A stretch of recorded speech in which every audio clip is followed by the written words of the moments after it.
Episode number 3. You have to find some clever ways to give people an inside look at what you're doing, what your business is doing, or your personal life. People don't want to connect with a logo. They want to connect with the actual person.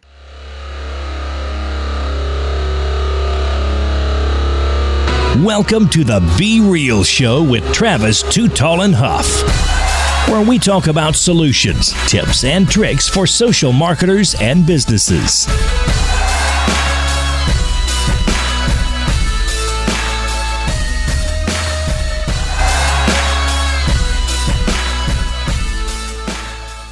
Hello, and welcome. This is Travis Too Tall and Huff.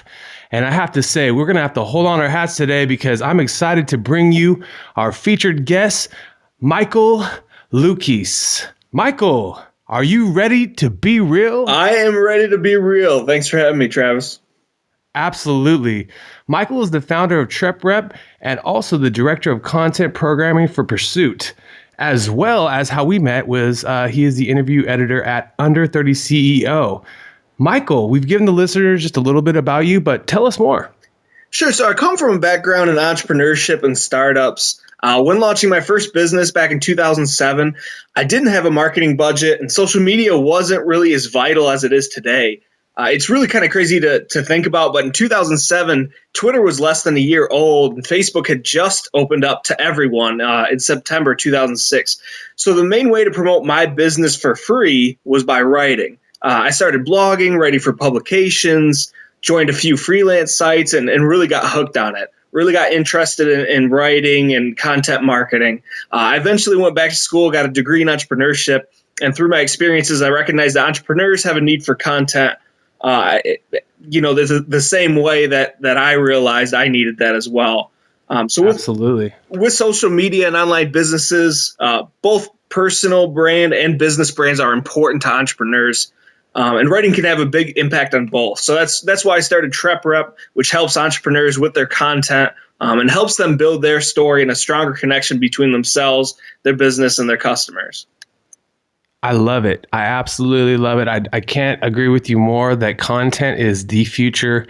Instead of spending a lot of money in advertising, you can really focus your content and really guide your ship to the right focused client. And it's something that you don't have to spend a lot of money for. So it's really, really a great business there you've founded. So we're going to actually also start with a story, and we're going to get real right off the bat. So can you tell us a point in your life or point in your business where you failed in marketing or social? Yeah, the funny thing about failing in marketing, and this is my personal opinion, is that your biggest failures aren't always obvious because it means you're going unnoticed. I mean, failing in marketing is not getting noticed. It's not trying or being consistent or missing out on opportunities. Now, there's a lot of examples of companies that waste tons of money on marketing or tweet out something that really hurts their brand, like U.S. Airways. And don't search that tweet, by the way. But my failures are not clarifying my message and not utilizing the tools I have at my disposal. It's really kind of lacking on some of those initiatives, I would say, is my biggest failure. Absolutely. It's so true. There's really no way to really, fail at marketing because you have to look at it as a learning lesson. And the ones that fail are the ones that don't look at it as a learning lesson, I think. And that's something that all of us marketers can use as a, way to not be afraid of maybe thinking outside the box on a campaign. So we're also now going to talk about a real moment that changed your mindset for marketing. Yeah, so for me, it was realizing the impact that content could have. Even when I started, I was a little bit skeptical. I was just posting real simple articles, blog posts, and information on my website. I didn't really expect anything to come about it. I just knew I needed to be doing some type of marketing. My first business was sports memorabilia website called Stubs for Sale, really niche market. Just a small one-person operation. So I would do several articles each month. And within about 2 months, I started getting 10 to 20 emails a day from really strong leads. In 2007, I was 22. I got featured in Tough Stuff magazine, which is the leading publication for sports memorabilia. I was invited to speak at the National Ticket Summit in Las Vegas. And I also got a lot of business just because of that content, and that was all in my first year. And that's when you were sold on it. Yep. Yeah, I can see. I mean, it's like we mentioned from the beginning, if you're not taking content serious today, you're not taking business serious today. So now we're going to get into some realisms, and this is going to be trying to enter the mind of Michael Luchies. And let's see this. Let's say this. How do you typically like to start your day? So I am not a morning person. So I guess you could say I start my day the previous night. Nice. But each actual day, like when I wake up, starts off really slow until I get a cup of coffee. Probably until I get a few cups of coffee. Check my email. Then I try to start writing within the first 30 minutes of being awake just to get my creative juices flowing. Love it. Love it. That's seriously one of the best things I've recently done as starting to take on a blog with social media today is waking up, getting things and making sure there's no high priority emails to be, kind of handled, and then going into writing a blog before I do anything else. And it's really accomplishing because you get something done at the first part of your day. Yep. And I would never start with your most important tasks. Start with something with no pressure, just that can kind of ease you into the day. Don't go for those hard tasks right off the bat. Just do something productive and get a good start. I completely agree. There's a lot of people that say start with your hardest, but I find that it's really, you don't end up doing it. So it's like start with something that's small, that's fun, and keep yourself consistent to it. And it really will build on that. So then also tell us, and this is always hard to say, obviously people always, kind of are hard to answer this question, but what is your biggest weakness, would you say? It's organization. I always feel bad in interviews because I feel like that's one of the main things. Going through college and getting interviewed, they always say, organization is always a strong need of almost every job. So I always felt bad answering that question, and I felt bad admitting, being open to the fact that I'm just naturally really bad at it. So I've done a few different things to try to get better at that. I mean, using the Google App Suite with Google Calendar, some of those things. Mm-hmm. Also using some product management tools, like Asana is one of those good ones. There's Basecamp, a few others. But yeah, biggest weakness, definitely organization. Yeah, I think any real truthful entrepreneur will say that's something that, if you get that right, you really are, you can be like the Elon Musk, or, you know what I mean? Because he really just understands what it takes. And when you're organized to a hyper level, you can really do some powerful things. So on the flip side, give yourself a shout out, a pat in the back. What would you say is your biggest strength? Definitely creativity. I'm an idea person. I mean, which is both a blessing and a curse, because it's also those ideas that can derail you from your focus. Yep. Absolutely. That's one of the things I hear from a lot of the entrepreneurs, and I'm sure you experience this maybe even yourself, is because you've already maybe started a successful business. Now you think it's easier to start a next successful business. And it's one of those things that it also can be actually a strength and a weakness, but it's definitely, if you can think that creative juice, a lot of people don't have the ability to do that. And it's truly a skill that is unharnessed now in the content age.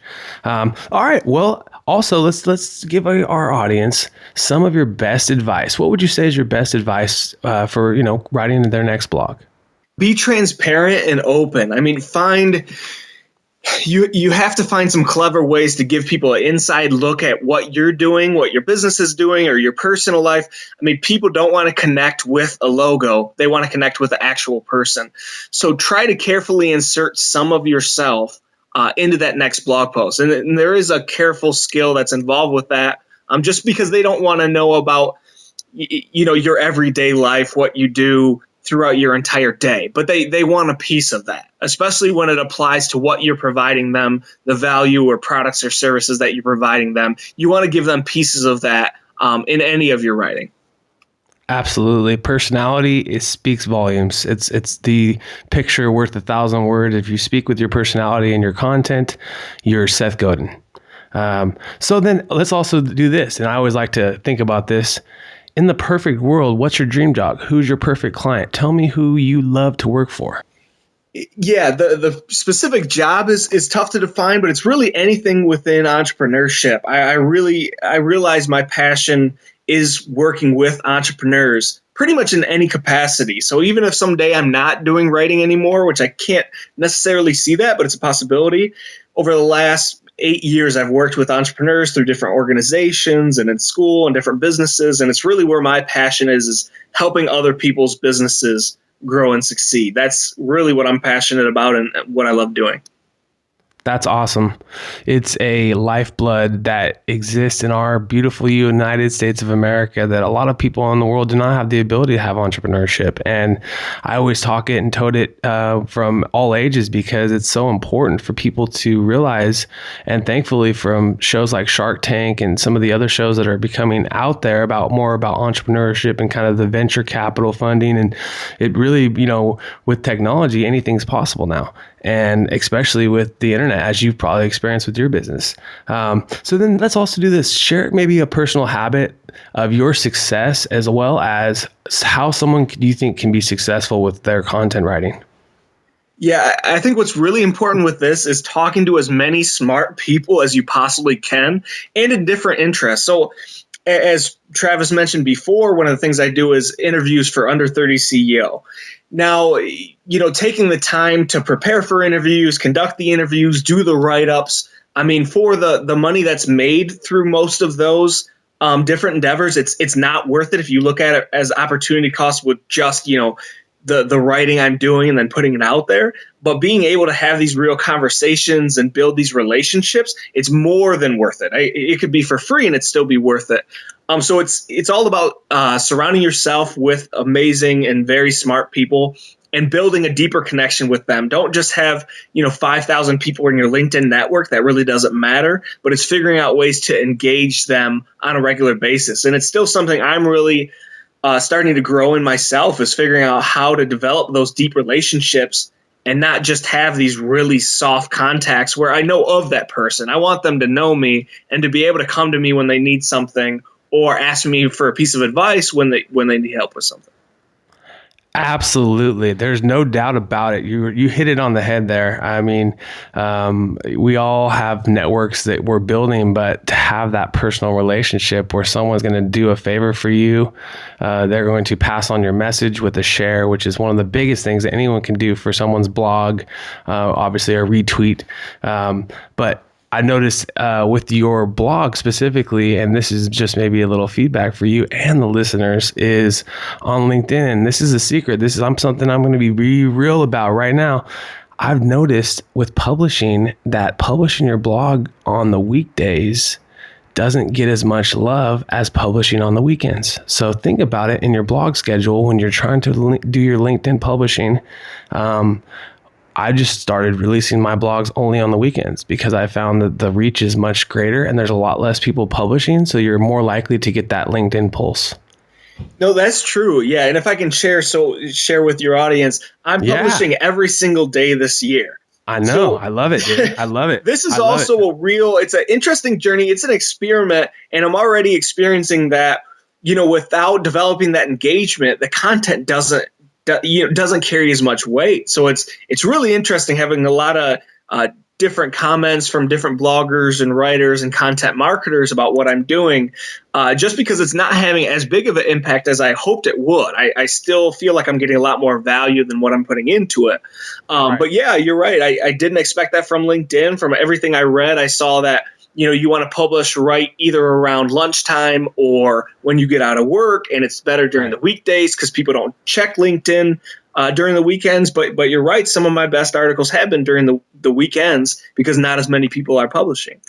It's weird. Yeah, I think it's part of that. And then maybe the people that are actually there are viewing it for like long form content, and then they're, actually embracing more of it. So it's really cool. I think that there's a strategy for LinkedIn, obviously, as someone that if you don't have an actual LinkedIn influencer title, but you're trying to get that, influence, it's something that, really allows, content creators to have a really cool opportunity to go viral. And it's pretty cool when it actually happens to your blog.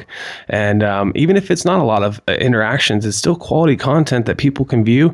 And the thing I found too, Michael, is people can, are viewing the old ones, the old blogs, so they can go through your whole catalog of blogs, and it really makes you, after writing, 365 blogs, I commend you for doing that, because it's going to just give you even that much more expertise in it. Yeah, and anybody listening, definitely utilize LinkedIn. It's probably the best place that you can find high quality audience, who you're targeting. I mean, you're networking with these people that are usually within your industry or have similar interests of you.